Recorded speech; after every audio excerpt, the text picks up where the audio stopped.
Hi everybody, this is Dino from Prehistoric Facts. Sorry I'm actually getting these videos really late.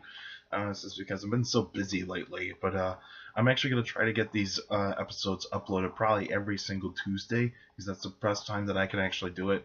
And so, considering how busy I am during the museum, and also with a lot of things that are pretty much going on, but even though I'll try to get some of these done as quickly as possible. In this Q&A, we only got one question, but that's okay. Benjamin from, I think it was Hong Kong, I believe it was. Why did Torvosaurus have such brute strength, and who would win in a fight between Allosaurus and Torvosaurus? Well, Torvosaurus is a large meat-eating dinosaur. It's a megalosaurid, and so it comes from the family that comes from the family of megalosaurs. So like Megalosaurus and all those types of dinosaurs. Now, why did it have brute strength? Well, first of all, once you're actually big, you tend to get thicker in terms of muscle mass. Now, during this time, Torvosaurus was actually one of the largest meat-eating dinosaurs in the Jurassic period in North America and in Europe. But it was a very rare dinosaur, so that probably meant it was not even actually.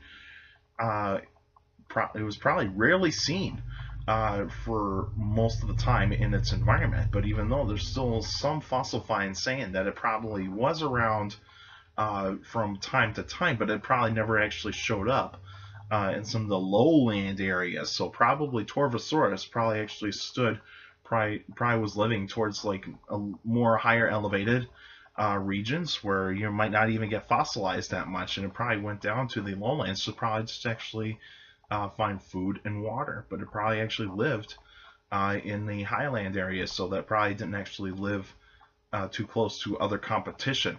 And so it probably did actually go up against sauropods and some stegosaurs as well. But I would think with Torvosaurus, with its size, it could actually take on anything it wanted. But it probably was not. But even though it was not as big as Saurophaganax, so that would actually be the ideal challenger for Torvosaurus. But Torvosaurus could try to outcompete Allosaurus if it had to. But if it was that rare, then that would actually show that Allosaurus is a lot more common. And now, who would win in a fight between Allosaurus and Torvosaurus? Well, let's take a look at the intangibles here. Torvosaurus has got very large teeth, and so that probably meant it actually can dig its teeth much deeper. Now, I wouldn't say it would actually go towards, it would not actually go through bone. I would actually say it actually goes deeper into flesh, but it probably would not actually have a very strong bite force. But Allosaurus has a much stronger bite force, and also probably actually and also was actually a bit more agile than Torvosaurus, because Torvosaurus probably would actually have a harder time turning quickly, whereas Allosaurus can turn much quicker because it actually is a bit smaller. But there are some Allosaurus specimens that are actually as big as Torvosaurus, and so that would actually give the idea that Torvosaurus could actually be competing against the larger species of Allosaurus.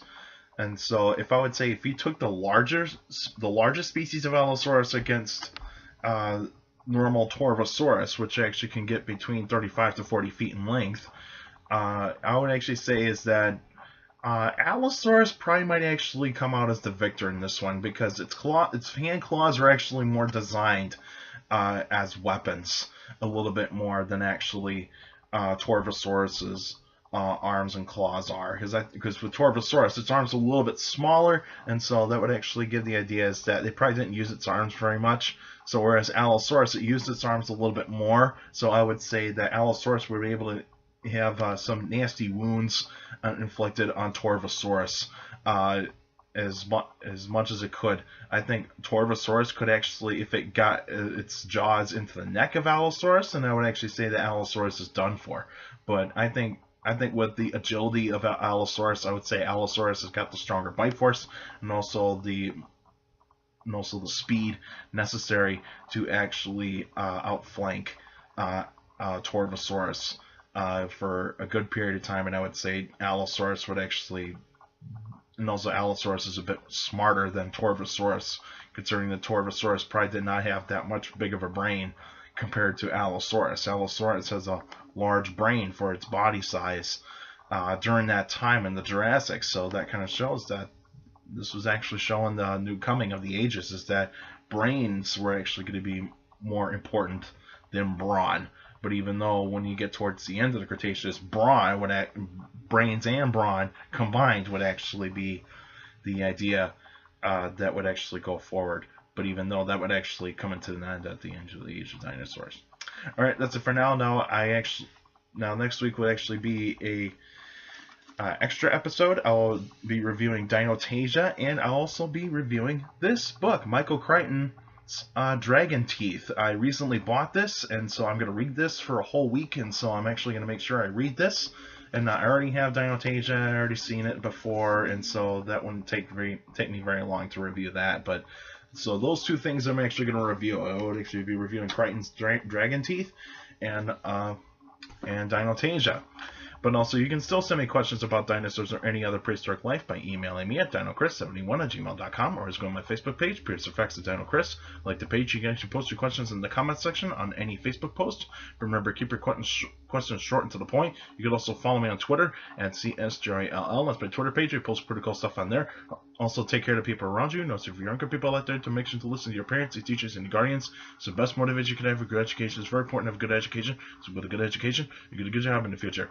Alright, that's it for now, and I'll see you guys next Tuesday.